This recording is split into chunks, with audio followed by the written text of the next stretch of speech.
आदरणीय मायावती जी का बहुत बहुत धन्यवाद देना चाहता हूं। साथ ही साथ बहुजन समाज पार्टी और समाजवादी पार्टी का जो गठबंधन आपने स्वीकार किया है, उसके लिए भी मैं बहुत बहुत बधाई और मुबारकबाद देता हूं। भाजपा शासन के पिछले 5 सालों में पूरे देश में गरीबों, मजदूरों, किसानों, छोटे उद्योगों, दुकानदारों, नौजवानों, दलित, पिछड़ों, महिलाओं और यहाँ तक कि बच्चियों पर जितना अन्याय और अत्याचार हुआ है, उसकी कल्पना करना भी मुश्किल है। भगवान राम और भगवान कृष्ण की जन्मभूमि उत्तर प्रदेश में तो भाजपा की सरकार ने इतना अत्याचार किया है कि स्वयं भगवान भी असहनीय पीड़ा हुई होगी। केंद्र और उत्तर प्रदेश की भाजपा सरकार ने देश और समाज को एक सूत्र में बांधने की बजाय समाज में नफरत का वातावरण बनाया है। लोगों ने भाईचारा बढ़ाने की बजाय लोगों को जात पात के नाम पर बांटने का काम किया है। भाजपा की उत्तर प्रदेश सरकार ने तो उत्तर प्रदेश को जातीय प्रदेश ही बनाकर रख दिया है। उत्तर प्रदेश में जात और धर्म को देखकर बेकसूर लोगों के एनकाउंटर किए जा रहे हैं। अस्पताल में इलाज शुरू करने से पहले मरीजों की जात पूछी जा रही है। थानों में रिपोर्ट लिखने से पहले फरियादी की जात पूछी जा रही है।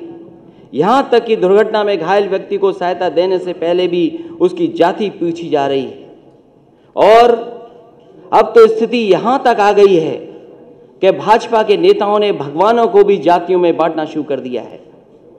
अपनी नाकामियां, अपनी विफलताओं और असली मुद्दों से जनता का ध्यान हटाने के लिए भाजपा द्वारा देश और प्रदेश में धार्मिक उन्माद फैलाकर भय और आतंक का वातावरण बनाया जा रहा है।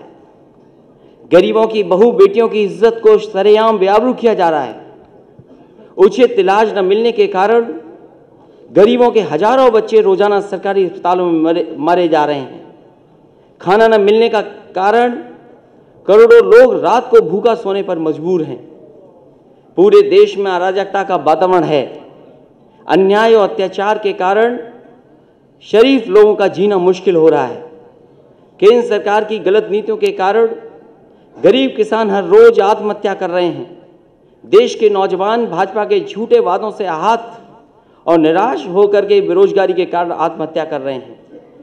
देश और समाज के इन सुलगते मुद्दों से बेखबर भाजपा सरकार बड़े बड़े उद्योगपतियों को खुश करने के लिए उनके बड़े बड़े लोन माफ कर रही है। इतना ही नहीं, हीरे के उद्योगपतियों की सुविधा के लिए अहमदाबाद से मुंबई के बीच बुलेट ट्रेन को जल्द से जल्द चालू करने के प्रयास किए जा रहे हैं। मेरी आवाज अगर भाजपा के नेताओं तक पहुंच रही हो तो वो सुन लें। धर्म की आड़ में देश और समाज में नफरत का जहर घोलने वाली भाजपा की कूटनीति का विनाश करने के लिए और भाजपा के अत्याचारों से आम जनता को मुक्ति दिलाने के लिए समाजवादी पार्टी और बहुजन समाज पार्टी ने एकजुट होने का निर्णय लिया है।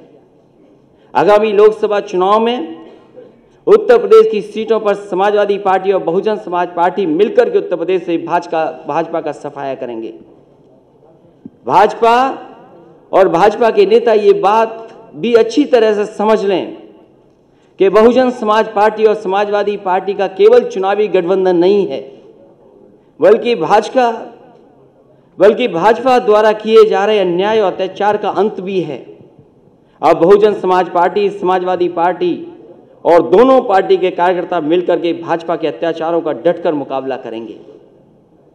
मेरे अंतर्मन में बहुजन समाज पार्टी और समाजवादी पार्टी के गठबंधन की नींव उसी दिन से बैठ गई थी जिस दिन से सत्ता के नशे में चूर भाजपा के नेताओं ने आदरणीय मायावती जी पर अशोभनीय टिप्पणियों करने का सिलसिला शुरू किया था और भाजपा ने अपने उन संस्कारहीन नेताओं को दंडित करने की बजाय उन्हें बड़े बड़े मंत्रालय देकर उनके हौसले बढ़ाए थे। अपने मन में मैं बहुजन समाज पार्टी और समाजवादी पार्टी के गठबंधन पर उस दिन अंतिम मोहर लगा दी थी जिस दिन राज्यसभा के लिए बहुजन समाज पार्टी और समाजवादी पार्टी के संयुक्त उम्मीदवार श्री भीमराव अंबेडकर जी को छल, कपट, धोखे और विश्वासघात से हराकर भाजपा के नेताओं ने खुशियां मनाई थीं।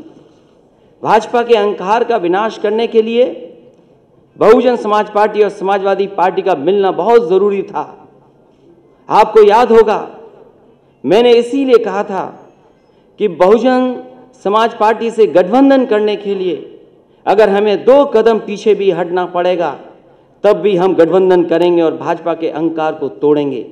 मैं एक बार फिर आदरणीय मायावती जी का धन्यवाद दूंगा कि कम से कम आपने बराबर का एक दूसरे का सम्मान करने का काम किया है गठबंधन में।